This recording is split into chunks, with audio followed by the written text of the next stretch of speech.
Short field and soft field landings. Okay. So not instrument. Yeah, never mind. Yeah, instrument had its challenges, but short field, soft field landings, and emergency procedures. So people taught short field wrong? Yeah. What do you mean? They don't understand the concepts of what goes into a short field landing, right? Not takeoff, landing. The problem is, right, I always start this explanation with there's two ways to increase lift. Okay. Number one is increasing airspeed. Uh-huh. And number two is increasing angle of attack. Right. Now, obviously to a certain point, right? But that's the most very basic way you can think about it, right? Okay. So, we're not perfect.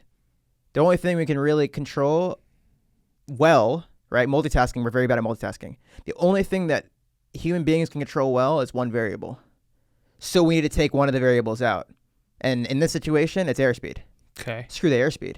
We just handle the angle of attack the whole time, right? We make sure that we keep a high angle of attack very close to stall so that when we get to the runway, it just comes down and we're landing on the runway. Right. We don't have any more lift to get rid of because we were at the maximum.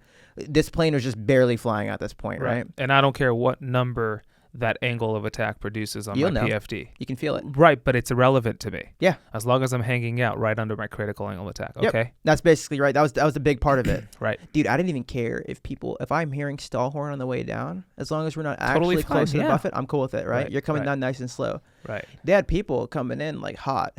Like, all right, Yeah. cut the power, and now you're floating down here. I'm like, this is not precision at all. Right. I'm like, you don't fly. I'm like, on this short field landing, you are going to fly and land on your aiming point. Right. You're not going to go to your aiming point and then flare and then come down or whatever. You're going to fly straight to it. Right. And some people are like, oh, the 50-foot obstacle. I'm going to go down, level off, and go. I'm like, no, you're going to keep the same flight path over that obstacle the entire way down. And your approach path will be steeper. Yes. Right. 100%. And this is where I talk about, and this is to what you're saying.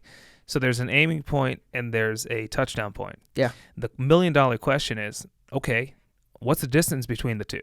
And the answer to that is the energy you show up with. Yep. So the more energy I show up with, the greater the distance between my aiming and touchdown. Yeah. The less energy I show up with, the smaller the distance.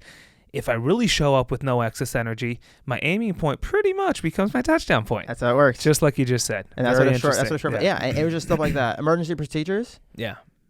I mean, you have an engine out, you treat it like a pattern, okay? Yeah. Stop telling people to like go straight ahead, whatever. I'll ask them. I'm like, okay, guys, if you're teaching it this way, you tell me when on anything other than an instrument approach that you've ever been at like 3,000, 4,000 feet on a final.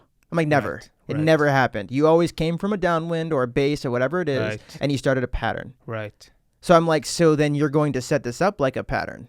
You're going to fly it like a pattern because the only thing you know how to do is fly a pattern. You don't know how to do a 4,000-foot final and gauge how much energy you have. Right. All you know is to look at the runway, and you're like, oh, I'm at 1,000 feet. All right, this is my turn for base. If I'm going to be idle, this is my turn for final, and I'm going to land. Right. Stop trying to make it all this extra stuff. Students train to do a pattern, and they spend a lot of time in the pattern, then Stick with it. stick with it. Do exactly what they're good at, flying Yeah. a pattern, right?